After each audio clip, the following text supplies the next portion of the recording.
Assalamu alaikum. A warm welcome to all the students of class 9th. You are again here for a video lecture.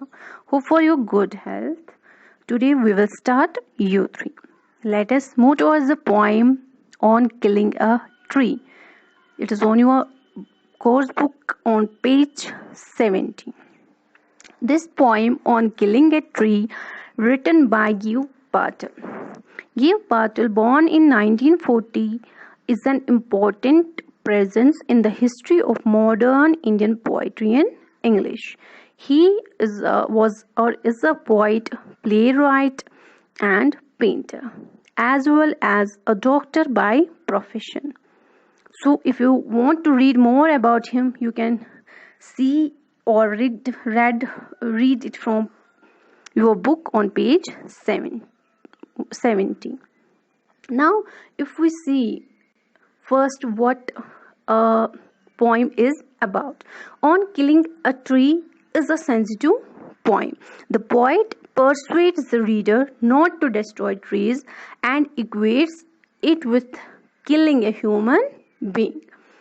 Once the wound heals, new branches and tiny leaves grow from there, which grows into trees. In order to destroy a tree, it has to be uprooted.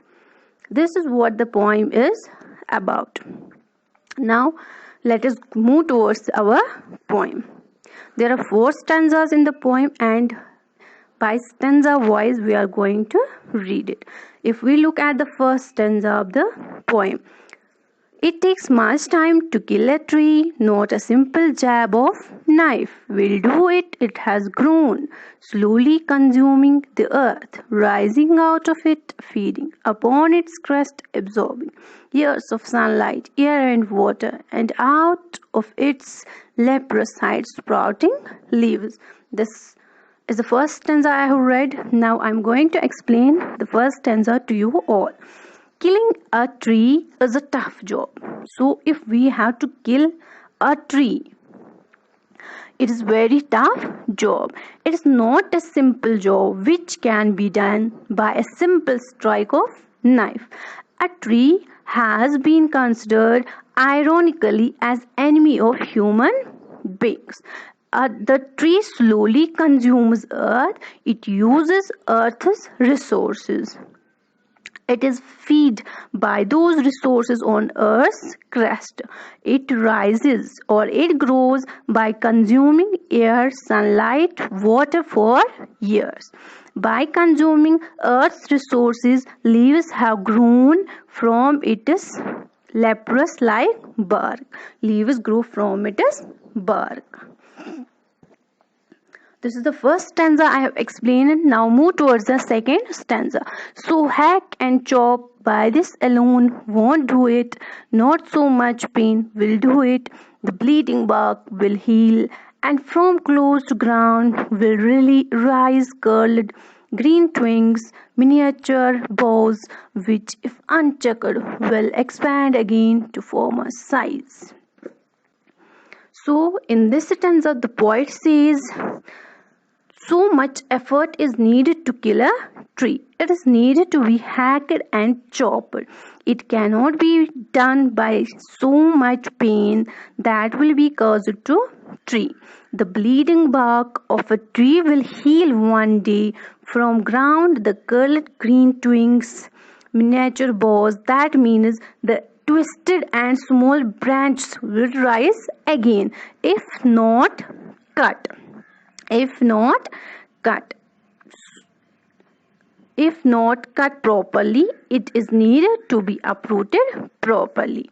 After that is the third stanza of the poem, that is, no, the roots is to be pulled out of the anchoring earth. It is to be rope tied and pulled out, snapped out, or pulled out entirely out from the earth's cave, and the strength of the tree exposed, the source white and wet, the most sensitive hidden for years inside earth.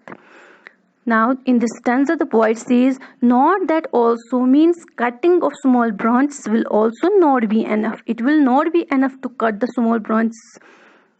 the roots needed to be pulled off. We have to uproot a tree. We need to pull out the roots of that tree. It is to be tied by rope and pulled out. It needs to be pulled out from earth's cave. The strength of tree needed to be exposed. The strength which is white and wet, which means great strength of trunk, which is hidden beneath earth, which is more sensitive part of tree. Holding tree for years is needed to be attacked. So in this stanza the poet says, if you have to kill a tree, we have to uproot it, because the strength of the whole tree lies in its roots. So we have to pull it out with its roots, so that only then we can kill a tree. Now moving towards the stanza 4, then the matter of scorching and choking in sun and air, browning, hardening, twisting, withering, and then it is done. After that, when tree is uprooted, it gets scorched in sunlight, choked, gets more browned, gets hardened, gets twisted, gets withered, and then finally tree is killed. So if you have to kill a tree, it has to be uprooted from its roots. When a root of a tree, the main strength of a tree is its root. It is standing, it is full of life because of its roots. So in order to kill a tree, we have to uproot it from the roots. We have to kill it.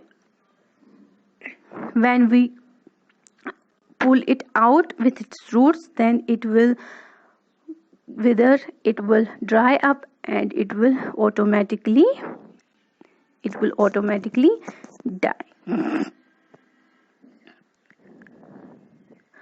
And if we now look what poet actually has shown us, or the message that poet has given us through this poem, is that there are so many social evils, or so many evils that reside in us, or there are so many bad habits that are in us, everyone. There are so many bad habits that have made their home in our hearts or in our minds.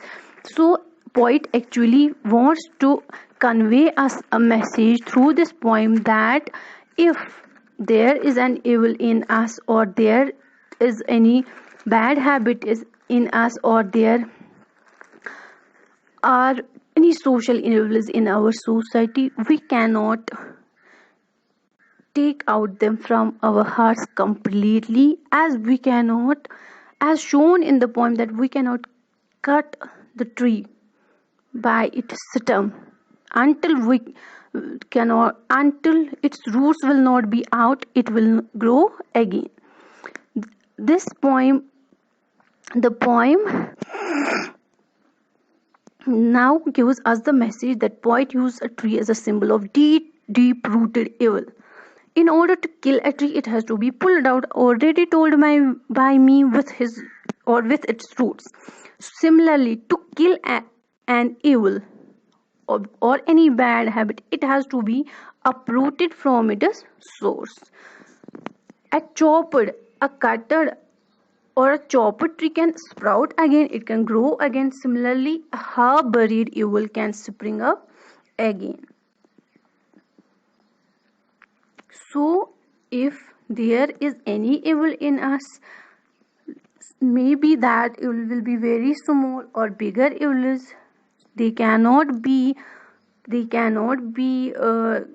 uprooted, or they cannot be erased, or they cannot be removed from our hearts or minds by a small blows, as they can grow again and come to the former size.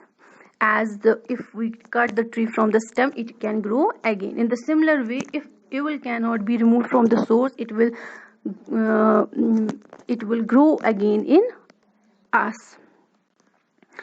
So poet has used this tree as a symbol of deep-rooted evil. The poet explains that we cannot end an evil until and unless its very source is found out and exposed and destroyed. The same can be said to an evil. To kill an evil, its source has to be rooted out. So this is the poem on killing a tree. In this poem, this poet Giyu Patil actually gives us the message. It gives message to human beings about this, as the killing of tree is not an easy job. If we have to kill a tree forever, we have to uproot, or we have to take out its trunk, and the trunk of tree it is roots. So uh, in the same way, there are so many evils, social evils in our society. As you must be knowing, there are so many evils in our society, and everyone must try to remove those evils, and they can be removed, or they can be eradicated fully, completely, if we will find their source. We have to kill the source of the evil, until and unless then evil cannot be uprooted, or it cannot be eradicated. So we should, from today, you should examine, you should observe yourself, that if there will be any evil small in you, remove it today, because we don't know what will come next. So evils are not good if they may be in us.